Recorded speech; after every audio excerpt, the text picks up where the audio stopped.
La increíble transformación de los insectos. ¿Sabías que en el mundo de los insectos existen dos tipos principales de metamorfosis? La metamorfosis completa y la incompleta, cada cual con distintas características que afectan en cómo se desarrollarán los insectos y en cómo estos van a interactuar con su entorno. Por ejemplo, la metamorfosis completa, que se da más comúnmente entre insectos como mariposas, moscas, escarabajos y abejas, consta de 4 fases: huevo, larva, pupa y adulto.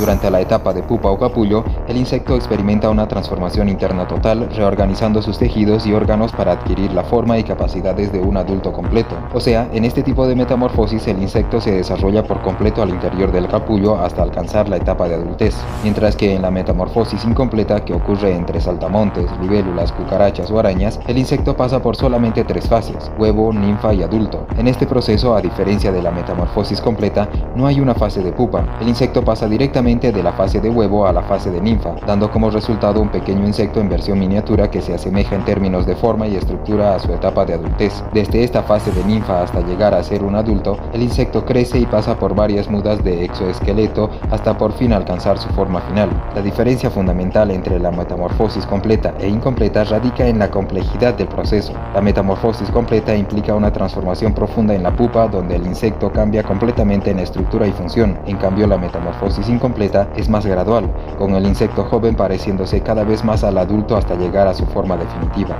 La increíble transformación de los insectos. ¿Sabías que en el mundo de los insectos existen dos tipos principales de metamorfosis? La metamorfosis completa y la incompleta, cada cual con distintas características que afectan en cómo se desarrollarán los insectos y en cómo estos van a interactuar con su entorno. Por ejemplo, la metamorfosis completa, que se da más comúnmente entre insectos como mariposas, moscas, escarabajos y abejas, consta de 4 fases: huevo, larva, pupa y adulto. Durante la etapa de pupa o capullo, el insecto experimenta una transformación interna total, reorganizando sus tejidos y órganos para adquirir la forma y capacidades de un adulto completo. O sea, en este tipo de metamorfosis el insecto se desarrolla por completo al interior del capullo hasta alcanzar la etapa de adultez, mientras que en la metamorfosis incompleta, que ocurre entre saltamontes, libélulas, cucarachas o arañas, el insecto pasa por solamente 3 fases: huevo, ninfa y adulto. En este proceso, a diferencia de la metamorfosis completa, no hay una fase de pupa. El insecto pasa directamente de la fase de huevo a la fase de ninfa, dando como resultado un pequeño insecto en versión miniatura que se asemeja en términos de forma y estructura a su etapa de adultez. Desde esta fase de ninfa hasta llegar a ser un adulto, el insecto crece y pasa por varias mudas de exoesqueleto